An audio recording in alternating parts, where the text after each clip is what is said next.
guys! Welcome back to my YouTube channel! Ayan, so, hindi ko na kayo nasawa sa ating Get Ready With Me. And, hindi pa ako nakakaalis, be, parang namumuo yung makeup ko dito sa ano. Dito, oh. Anong tawag dito? Taas ng bibig. So, nag-ayos na ako bago pa ako mag-intro. Kasi nga, sabi ko, wag naman ako puro makeup na lang. Magsawa na lang yung tao kaka-makeup ko. So, nagtali ako ng buhok, tapos nilagyan ko siya ng spray net. Kasi nga, nakita niyo ba yung vlog ko kahapon? Hindi ko sure kung naririnig niyo kung ang lakas na ng voice ko right now. Kasi sabi ko nga nung ini-edit ko yung vlog na yun, nung pinapakinggan ko yun, bukod sa, sa hindi ko maintindihan yung mga ibang part ng sinasabi ko, hindi naman lobot yung hindi naman lobot yung mic ko. So, walang rason para hindi siya maging effective. Eto nga, itong mic na to, 2 years ko na siyang ginagamit. Tapos, maganda talaga to. Ito yung isa sa mga pinakamagandang brand, which is yung Boya, na mic na pang vlogging. So, kaya ko nga siya binili. Hindi ko alam, bakit parang ngarag yung boses ko nun. 'Di ba? So, ngayon, ang ating agenda, nakapagod. Sobrang ngayon lang ako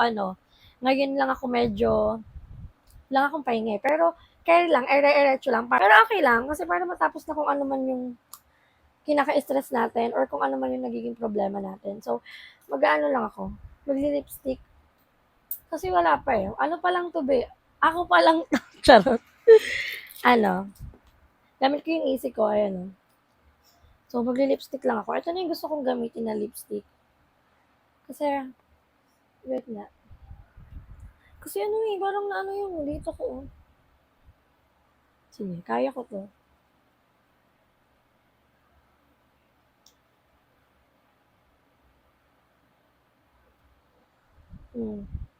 Nude-nude lang yung atake niya, tapos dadalhin ko na lang siya. Tapos, gagamitin natin yung pabango natin from Victoria's Secret Temptation, tapos wala na siyang laman. Paubos na siya. Madulo na tayo. Pero ngayon, ang una kong pupuntahan is magsisimba ko. Hindi naman magsisimba pala. Ano lang, magpipray. Punta sa simbahan, tapos magpipray. Ipaligo na lang yung babango. Hindi ako makapaglagay ng product sa leeg ko kasi hindi na siya inaalad. Sabi ko, kaya ako nag-spray net para walang pumupuntang muka. Walang pumupuntang buhok sa mukha ko. Ayoko naman na sobrang tigas. O, diba? Clean girl lang yung atake niya. Pretty siya. Maganda nga siya. Charot. Ayan. So, sasalamin lang tayo. Nag-eyeshadow pa ako, tapos nakasalamin nga pala ako. Anyway, this is my final look. Final look. So, ililigpit ko lang yung gamit ko and samahan niyo ako kasi ang gagawin muna natin ngayon is pupunta ng simbahan, magpasalamat kay Lord, manghingi ng guidance kay Lord, and everything. Kasi alam niyo naman na ilang weeks ko itong, kina-stress ako. Ilang weeks ko itong hindi natulugan. Kumbaga parang, wala namang mangyayari. Kahit naman umiyak ako ng umiyak din. Hindi naman nakakapag-produce ng pera yung luha ko, diba? Pero kasi, the emotionally ex-husband, may pa ganun siya. Yun kasi yung nararamdaman ko. Na hindi naman talaga ng pera. Anyway, tara guys, samahan niyo ako and mamaya ko na lang ipapakita sa inyo yung ating outfit. Kasi nga, pupunta ulit tayo dun sa cafe. Kasi isa din sa reason bakit ako dun napunta. Bukod sa masarap din yung food nila, yung mga drinks nila, is, ang bilis na internet nila. Wala pang 1 minute tapos nag-uploading ko. So, ere-eretso na to. After ng simba, pupunta dun sa bahay na nakita na basta, malalaman niyo mamaya. So, tara, samahan niyo ako and magbibihis lang ako. Update ko kayo mamaya pag nandun na tayo sa simbahan.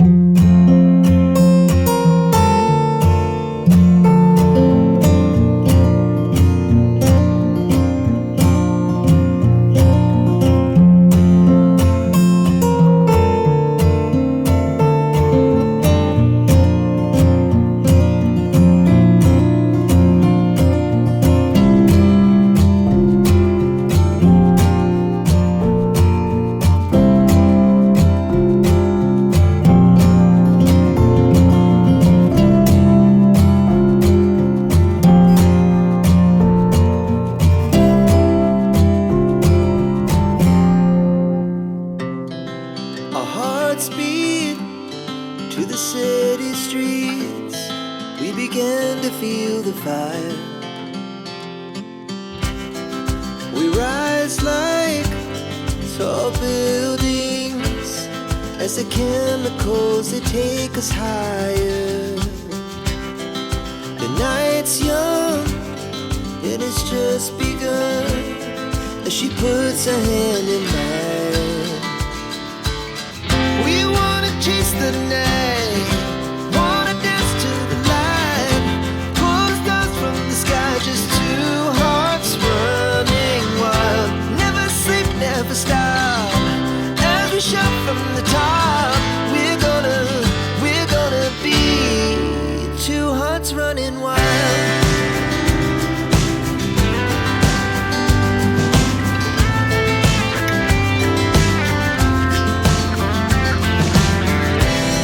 Now the morning is the afternoon. We lay awake in bed.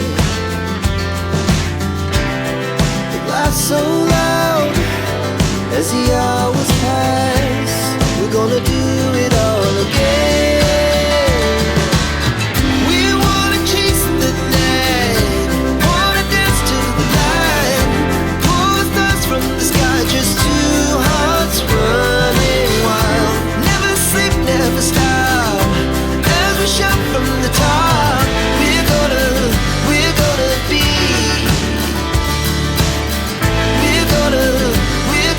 be two hearts running wild.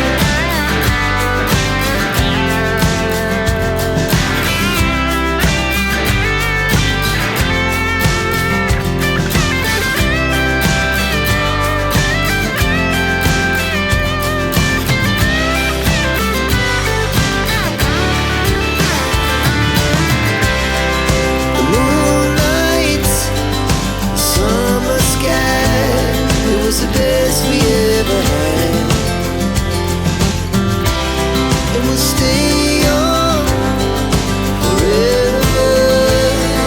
We'll never have regrets. We wanna chase the night, wanna dance to the light, pull the stars from the sky, just two hearts running wild. Never sleep, never stop, as we shout from the top. We're gonna be two hearts running wild. We're gonna be, we're gonna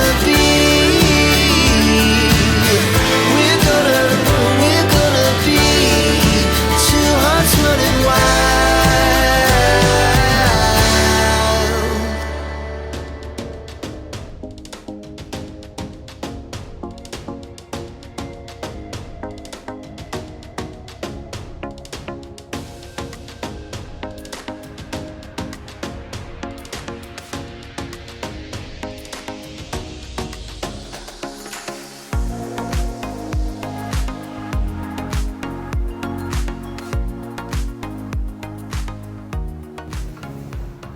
Anong paghahakotan niyo ng gamit? Truck po, may lalamove po. Alam mo, Aba, may lalamove naman po siya. So, ano naman po siya? isang hakot lang. Opo. Isang hakutan lang po. Pero kasi, mag-stay po siya dun sa labas po, sa kanto. Kasi hindi po siya makakapasok dito. Hindi, pwede. At ano po siya eh, 2,000...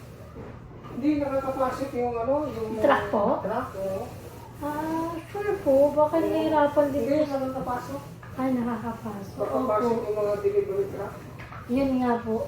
Ano po eh, yung parang... Yung sumunod po sa L300. Yung alam mo yung... Anong tawag dun sa sa truck na yun? Kasi ano...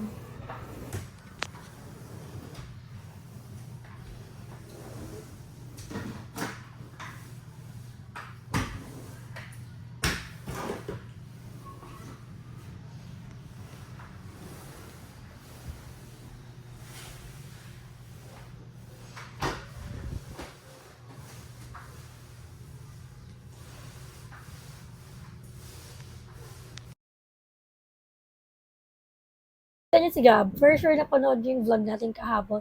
Which is, hindi talaga siya natuloy. Wala kasi akong ibang iti-title, kaya yun na lang gagawin ko since yun naman talaga yung goal. Kaya lang, hindi lang namin nagawang dalawa. So ngayon, pupunta ho kami sa the Dental Center Manila, kung saan yung doktora ko po, yung dentista ko po, ay ninang din talaga ni Gab. So, si Doc, inaalagaan niya si Gab almost 2 years na. Ako naman ay 6 years na. As in, ganon, kagaling si Doc para magstay ako sa kanya ng 6 na taon. And yung 6 na taon na journey ng ngipin ko sa kanya ay hindi talaga basta-basta. Kumbaga, pasabog talaga ang naging ending, 'di ba? So, ayan, nag-ama na din kami kay Doc. Nagpa-appointment na din kami kay Doc. And buti na lang, merong slot ngayon kasi nga, 'di ba sumasakit na yung ngipin niya, eh nawawala yung sakit since may pinapainom ko siya ng gamot, may iniinom siyang gamot, eh kagabi, iyak siya ng iyak. 'Di ba masaya kami sa vlog? After nun, grabe yung iyak niya. Saan ba tayo pupunta? Doctor. Bakit? Anong gagawin natin sa doktor?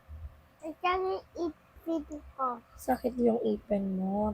Tingnan nyo, di ba? Medyo namamaga na yung pisngi ni Gab. Malaki yung pisngi ni Gab, ah. Pero ngayon kasi napansin ko namamaga talaga. So, kailangan na natin siya ipa-consult. Hindi dahil namaga lang, kailangan talaga ipa-consult. Kumbaga, ipapa-check up naman kasi talaga siya. And syempre, normal naman sa toddler na masira yung ngipin since yun yung mga baby teeth nila, 'di ba? So, si Gab kasi, kaya nga sabi ko sa kanya, ano na talaga, yung 'di ba yung mga bata mahilig sa chocolates, sa candy, gano'n. So, siya, ilang linggo na din siyang hindi nagaganon. Merong Ice times candy.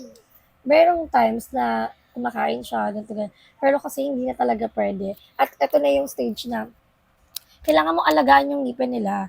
Kasi matatanggal na yan eh. At saka, yung, yung toothpaste niya, magkano yung toothpaste ko? 11, 13? Yung kanya, tag 600. Toothpaste. Yung kanya, yung binibili ko, yung tag Pigeon ba yun? Pigeon yun, di ba, anak? Wag na, masisira. Ayun kasi yung pang baby, hindi mo naman sila pwedeng gamitan kagad ng pang adult na toothpaste, diba? So, kailangan, anak, matutulo na yung laway mo. Huwag mong tanggalin. Sabi mo, vlog tayo, diba? O, huwag mo po tanggalin. So, hindi naman siya pwedeng paggamitin. And, masakit pa? Sobra? Rate 1 to 10. Gano'n siya kasakit? Gano? 1, 2, 3, 4, 5, 6, 7, 8, 9, 10. Which one? Hindi, i-rate mo. Gano'n kasakit? 5, 4, gano'n, 8? Ilan? Deal. Ha? Deal. 2? Yeah. 2 lang? Hindi masakit. 2 lang eh. Charot. Hindi mo niya naiintindihan. So, sabi ko sa kanya, huwag mo kong hawak-hawakan. Hindi nga pwede kasi nga, baka mamaya may infection na yung gums or infected na siya. So, hindi ko alam kasi since hindi naman ako dentista. Pero, we're so lucky to have Dr. Rochelle sa aming buhay. So, yun, siya po yung dentista sa the Dental Center Manila. From 2020 na naging journey ng ngipin ko. Until now, siya pa rin ang aming dentista. At hindi lang ako, kundi pati ang aking baby boy. So, sadyang hindi lang tumaalagaan. Kumbaga, todo-todong alaga ang mangyayari, di ba? Ngayon, wala siyang nararamdaman. Pero kagabi, hindi niya ako pinatulog, hindi niya kami pinatulog. Kasi bawat kibot, umiiyak siya. Diba? So, ano lang tong stage na to, since nagsasabi naman na sila na masakit yung ganito, ganyan. Hindi siya katulad ng baby na hindi pa alam kung paano sasabihin. So, ngayon, nagsasabi niya na. So, mamaya, pupunta tayo kay Doc. Ready ka na? You don't have to cry. Okay? Hindi ka iiyak. Check lang yung teeth mo. Sasabihin, open your mouth. Open your mouth lang. Open. Wow! Sasabihin ni Doc, patingin po ng ngipin nyo. Patingin daw ng ngipin. Show your teeth. Wow! Oh, okay ha, titingnan lang natin yan dito. Open your mouth. Big mouth. Open. Wow! And tignan natin kung magagawa natin siya mamaya. So, hindi ko pa alam kung tawag dito, kung ano yung gagawin kay Gab. Pero, so far, ano yan, tawag dito, ititignan talaga. So, tignan mo naman, oh. Taba na nga ng pisngi ng anak ko. Buyag, pinataba pa. So sabi mo, update namin kayo mamaya once na nandun na kami sa Dental Center Manila. And pagkakaalam ko, meron na din silang branch sa Cubao. So naman, pag may mga consultation kayo, kung gusto nyo umayos yung ngipin nyo, as in yung perfect, yung magiging worth it yung ibabayad nyo, hindi kayo magsisisi sa Dental Center Manila. Proven and tested na yan, diba? Kasi nga, nakita nyo naman yung naging journey ko. So guys, hintay lang kami and pupunta na kami kila Doc.